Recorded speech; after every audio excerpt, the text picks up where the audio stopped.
बड़ी बड़ी बातें करना अच्छी बात है, बड़ी बड़ी बातें करना अच्छी बात है, लेकिन अच्छी अच्छी बातें समझना बड़ी बात है। क्या है? बड़ी बड़ी बातें करना ये अच्छी बात है, लेकिन अच्छी अच्छी बातें समझना ये बड़ी बात है। बड़ा आदमी बनना अच्छी बात है, लेकिन अच्छा आदमी बनना बड़ी बात है। थोड़ा ध्यान दे शब्दों पर। क्या है? बड़ा आदमी बनना अच्छी बात है, लेकिन अच्छा आदमी बनना बड़ी बात है। हम बड़ा तो बनना चाहते हैं, लेकिन अच्छे बनना नहीं चाहते। लोग क्या चाहते हैं कि हम बड़ा बने, ठीक है ना, पढ़ लिख करके डॉक्टर बने, कलेक्टर बने, इंजीनियर बने, प्रोफेसर बने, सही है ना, सब चाहते हैं। तो इसी प्रकार जो देवी है वो भी चाहती है। तो पढ़ लिख के या जो भी हम बड़ा बनना चाहते हैं, लेकिन अच्छा बनना नहीं चाहते।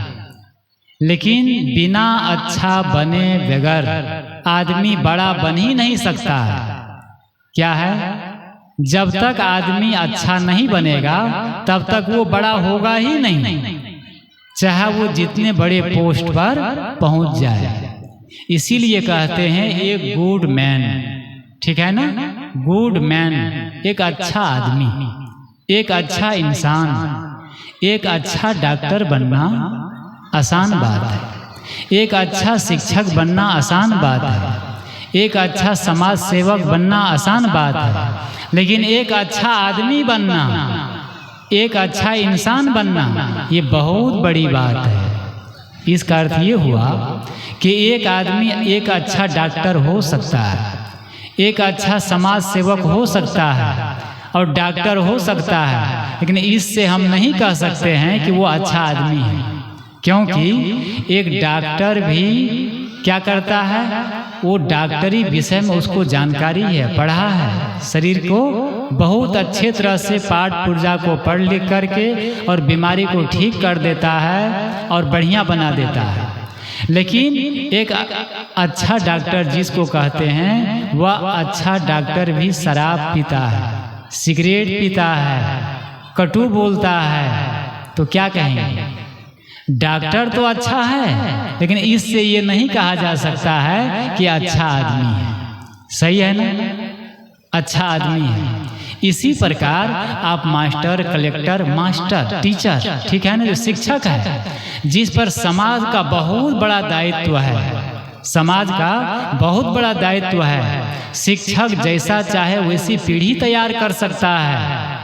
और उन शिक्षक कहते कि इसको लटाओ, देते थे या कहते लटाओ, इसको मतलब बनाओ, तो वो खाते थे। तो जब हम बैठे थे वहाँ, मैं बैठा था, तो एक दिन वो मुझे दिया वो डिब्बा, और जब वो दिया तो मैं डिब्बा लिया और डिब्बा को जोर से खिड़की से मैं फेंका, और फिर ये कंप्लेन जो हेड मास्टर है वहाँ किया। और उस दिन से मैं कहा कि अगर क्लास में शिक्षक हो करके ये विद्यार्थी को देंगे कि इसको बनाओ और हम खाएंगे, तो इससे बच्चे क्या सीखेंगे? ये क्या कहा जा रहा है कि वो अच्छा पढ़ाना तो जानता है, लेकिन इससे ये नहीं कहा जा सकता है कि वो अच्छा आदमी है। सही है ना? तो ये बात है कि ये सत्संग हमें अच्छा आदमी बनाता है। ये सत्संग आपको अच्छी माँ बनाता है, पिता बनाता है, एक अच्छा आदमी बनाता है। आदमी का निर्माण कहाँ होता है? अच्छा मन, सुमन, अच्छी भावना, ये कहाँ बनती है? संतों के पास, सत्संग में। तो यहाँ पर है कि हम यदि बड़ा बनना चाहते हैं तो उससे पहले हम अच्छा बने। हम अच्छा बनना तो नहीं चाहते हैं, लेकिन बड़ा बनना चाहते हैं, तो यहाँ पर गड़बड़ी हो जाती है। और समाज में आज यही गड़बड़ी होती है। आदमी पहाड़ तो उठाना चाहता है, लेकिन पत्थर को हिला नहीं पा रहा है। क्या है? हम पहाड़ उठाना चाहते हैं, लेकिन पहले पत्थर नहीं उठा पा रहे हैं। तो किसी ने कहा है कि यदि आप पहाड़ को उठाना चाहते हैं तो पहले पत्थर उठाना सीखो। सही है ना? पहले पत्थर उठाना सीखो। पत्थर क्या है? पत्थर है छोटी छोटी बातें, पत्थर है सरल बातें, छोटी छोटी समस्या, छोटी छोटी उलझने। हम अपनी मन की बातें, परिवार की बातें, बच्चों की बातें और जितने लोग घर में हैं उनकी छोटी छोटी बातों को हम सह नहीं पा रहे हैं, सामंजस्य नहीं कर पा रहे हैं, और हम भगवान की मुक्ति की, शांति की बातें करते हैं। तो ये संभव नहीं है। तो यहाँ कहते हैं कि पहले छोटी छोटी बातों पर हम ध्यान दें। जो आदमी छोटी छोटी बातों पर ध्यान देता है वो आदमी अपने आप बड़ा बनने लगता है, अपने आप बड़ा बनने लगता है। जब हम भवन बनाते हैं, मकान, तो एक बैग डायरेक्ट ही मकान नहीं बन जाता है। एक एक ईंटा जोड़ते जोड़ते जोड़ते तब क्या होता है? बहुत दिनों के बाद एक बड़ा भवन बनता है। जब हम पैदल चलते हैं कहीं यात्रा में तो तुरंत नहीं पहुंच जाते हैं मंजिल, एक एक कदम चलते चलते फिर तब जाके मंजिल पर हम पहुंचते हैं। इसी प्रकार अपने जीवन में हम जब छोटी छोटी बातों पर हम ध्यान देते हैं और छोटे छोटे कार्य को अच्छे ढंग से करते हैं, जैसे झाड़ू लगाना, बर्तन मांजना, कपड़ा धोना, बात करना, ये सब जो कार्य हैं, ये सब जब संयमित हो जाते हैं, अच्छे से हो जाते हैं, तो वही छोटे छोटे कार्य हमारे जीवन में चमक लाते हैं और जीवन का निर्माण करते हैं। तो इसलिए सबको चाहिए कि पहले हम छोटी छोटी बातों पर ध्यान दें। अगर छोटी छोटी बातों पर ध्यान नहीं देंगे तो बड़ा काम कभी नहीं कर पाएंगे, बड़ा काम कभी नहीं कर पाएंगे। कैसे नहीं कर पाएंगे? एक छोटा सा मैसेज है। एक वैद्य था, वैद्य, तो वो वैद्य के पास पेशेंट जो रोगी आते थे और इलाज करता था। तो एक आदमी को सर्दी हो गया, जुखाम हो गया, देहात का आदमी था और पूस महीना था ठंडी का।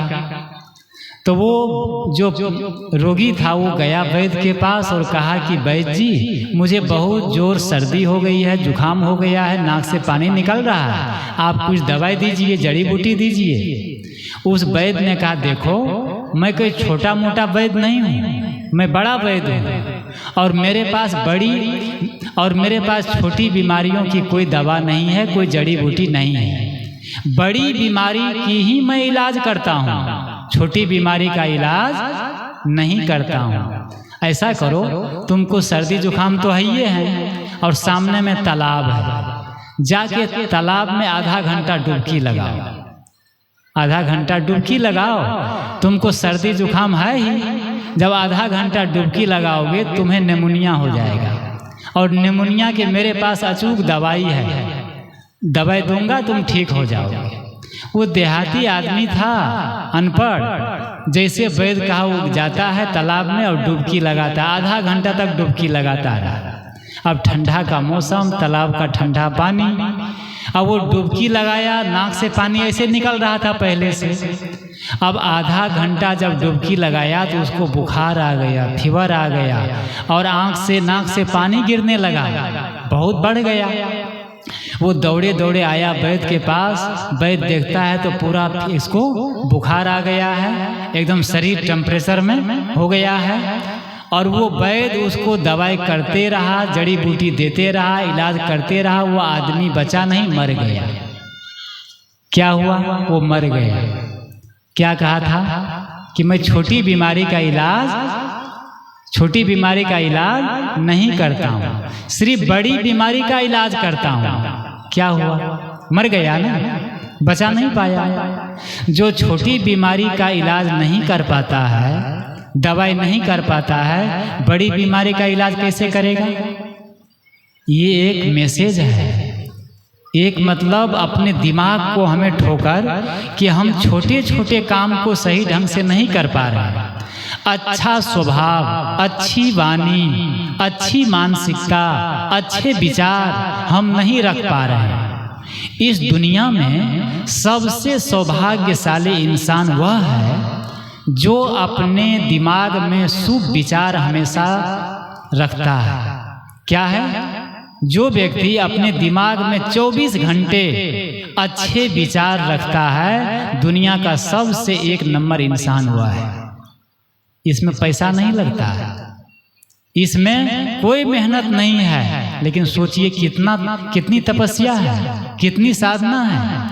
ये सत्संग यही सिखाता है कि हम अपने जीवन में, अपने मन में हमेशा शुभ विचार रखें, अच्छे विचार रखें, पवित्र विचार रखें। अगर हमारा मन सुमन है, मन अच्छा है, कल मैं कह रहा था कि जीवन में यदि मुस्कान है, खुशी है, आनंद है, तो आपको सूखी रोटी खाकर, टूटी झोपड़ी में रहकर और टूटी चटाई पर सोकर आपको गहरी नींद आएगी और आप मुस्कुराएंगे, अच्छा से जीवन जिएंगे। लेकिन मन गड़बड़ है, गाल फुलाए हैं, तब क्या होगा? डल्लप पर के गद्दे, एयर कंडीशन रूम, एसी लगी है, लेकिन मन जल रहा है ना। दिमाग, एसी तो लगी है, एसी पूरा रूम को ठंडा कर दिया है, लेकिन सिर कैसा है? गर्म है। सही है ना। बाहर की एसी, बाहर की ठंडकता हमारे दिमाग को, हमारे दिल को ठंडा कभी नहीं पहुंचा सकते। कबीर साहब ने कहा, नहीं शीतल है चंद्रमा, हिम नहीं शीतल होए, कबीरा शीतल संत जना, जो राम सने ही होए। कबीर साहब की साखी है कि नहीं शीतल है चंद्रमा, चंद्रमा शीतल नहीं है, हिम नहीं शीतल हो, और हिमालय बर्फ वो भी शीतल नहीं है। शीतल कौन है? कबीरा शीतल संत जना। शीतल कौन है? जो संत जन है, जो सज्जन है, जो भक्तिवान है, जो धर्मात्मा है, उसका हृदय शीतल है, उसका दिमाग ठंडा है, और वह पुण्यशाली, सौभाग्यशाली है। तो हम सबको अपने जीवन में, अपने मन को, अपने दिमाग को कहते हैं, आप अपने जीवन में 3 काम करें। हर व्यक्ति को ये कई बार बात कही जाती है कि जीवन में कोई फैक्ट्री हो या ना हो, लेकिन 3 फैक्ट्री जरूर होना चाहिए। आज गिन लेना है और याद कर लेना है। वो कौन कौन सी फैक्ट्री है? वाणी, मुख में, मुख से शुगर फैक्ट्री, ठीक है ना। जब शुगर बीमारी हो जाती है, मीठा, तो कहते भाई जब बीमारी हो जाएगी शुगर की, तो वो क्या होगा? आपको नुकसान करेगा, दवाई खाना पड़ेगा। तो आप अपने मुख में, अपने मुख में, जिह्वा में क्या होना चाहिए? जीभ में शुगर फैक्ट्री, और हृदय में लव फैक्ट्री, लव प्रेम, और दिमाग में आइस फैक्ट्री, दिमाग को ठंडा, ठीक है ना। क्या क्या कहा? जिह्वा पर मिठास, हृदय में प्रेम, और दिमाग को ठंडा। सही है ना। याद हो गई होगी, कल आएंगे तो पूछेंगे हम। तो हमेशा अपने वाणी जब भी बोलो, मुख खोलो तो अच्छा बोलो। क्या कहते हैं? मुख खोलो तो अच्छा बोलो। ये एक सूत्र है, ये कोई वेद और शास्त्र का सूत्र नहीं है, ये हमारे जीवन का है। जब हम 2 लोग मिलते हैं, 4 लोग मिलते हैं, वो चाहे देवी हो चाहे देवता हो, जब आपस में बात करते हैं तो बातों की शुरुआत हमें मिलन बिंदु से होना चाहिए, प्रेम से होना चाहिए। और जब बोले तो मुस्कुरा के बोले, प्रेम से बोले, शांति की बात करे, ज्ञान की बात करे, और अच्छी चर्चा करे। ये नहीं कि 4 महिला बैठ गई, 5 बैठ गई, तो उसकी बहू कैसी है, उसका बेटा कैसे है, उसके घर में क्या चल रहा है ना। ये आप लोग को हम ये नहीं कहते हैं कि ऐसा आप लोग करते हैं, आप लोग नहीं करते होंगे, ये तो दूसरे के लिए है जो नहीं आया है। सही है ना।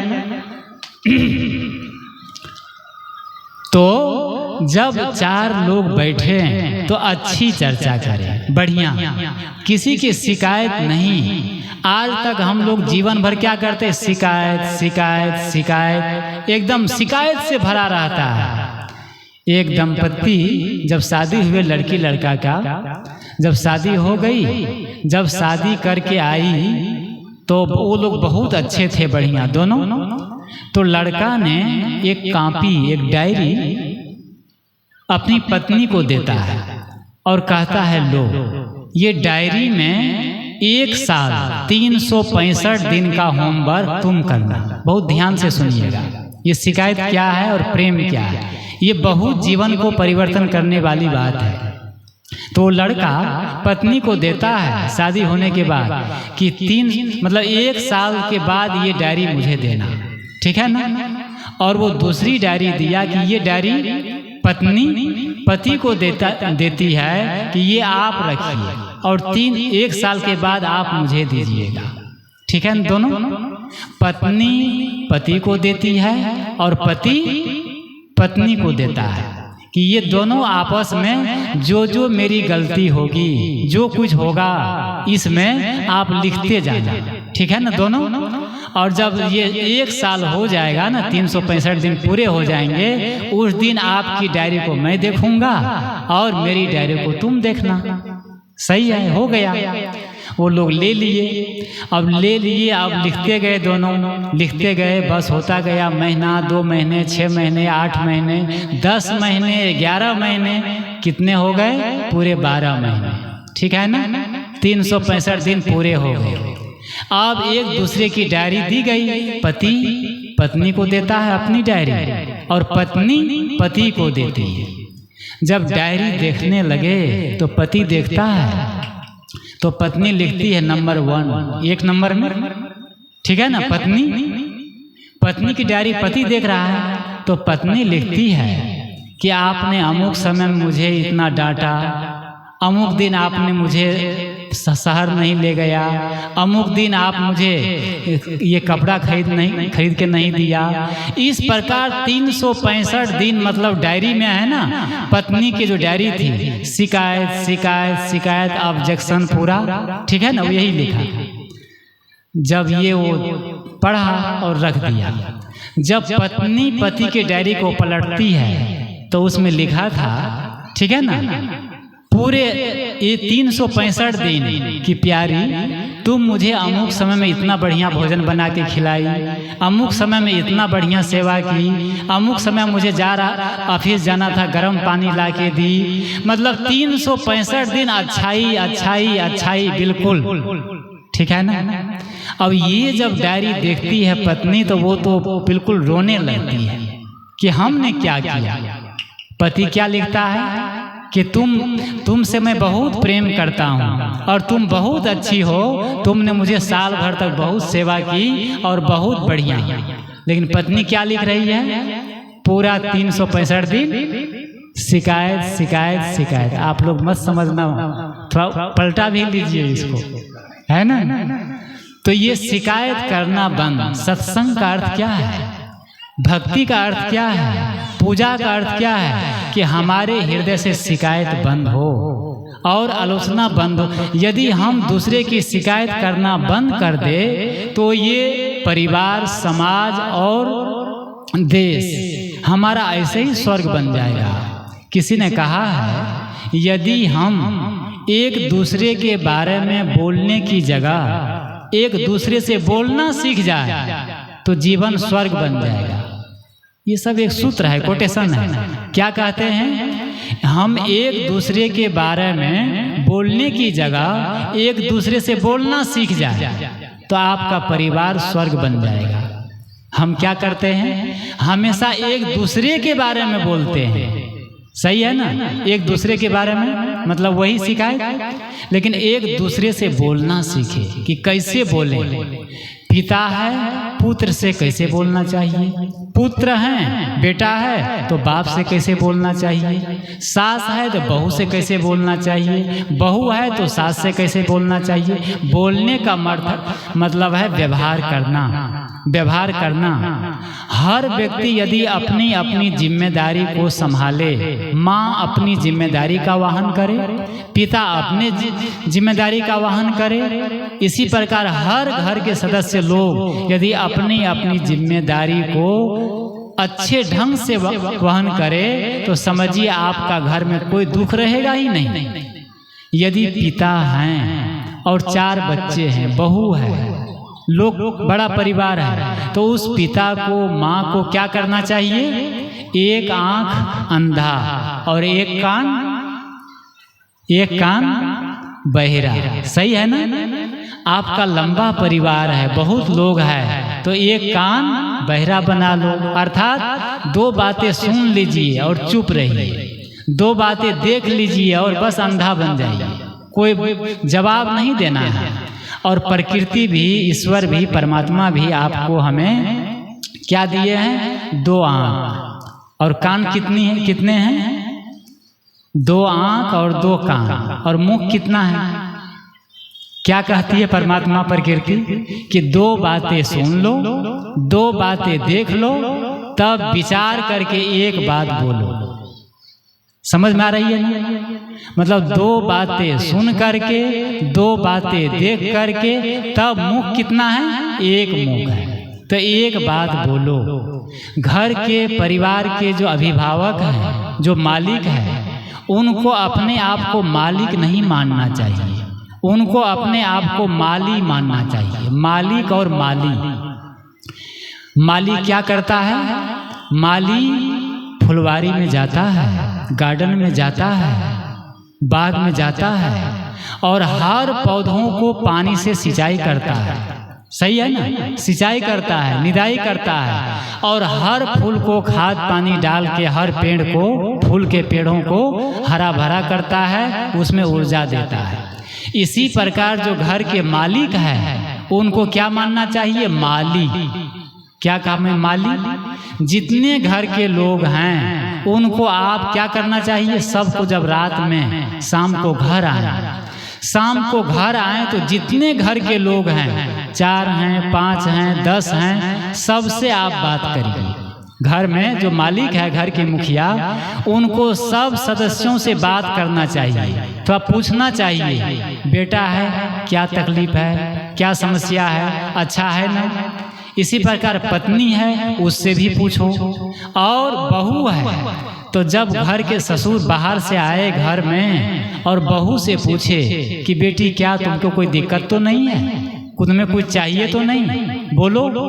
और इस प्रकार यदि ससुर अपनी बहू से बेटी कह के और उनको 30 दिन तक, ठीक है ना, 30 डे, 30 दिन तक अगर पूछ ले कि तुम कैसी हो, कोई तकलीफ तो नहीं है, कोई दुख तो नहीं है, कुछ चाहिए तो नहीं, अगर ससुर पूछे तो जानते हैं वो बहू की इतनी श्रद्धा बढ़ जाएगी, इतनी श्रद्धा बढ़ जाएगी कि उनको पिता मानने लग जाएगी और इतना बढ़िया सब अच्छा हो जाएगा।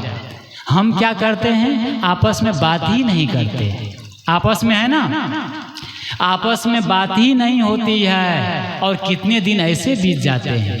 किसी के मन में कुछ बातें चल रही है, कोई कुछ बातों को लेकर के नाराज है, दुखी है, मन मुटाव है, तो जब हम पूछते हैं एक दूसरे से तो वो चीज़ खुल जाती है, वो अच्छा हो जाता है, बढ़िया हो जाता है।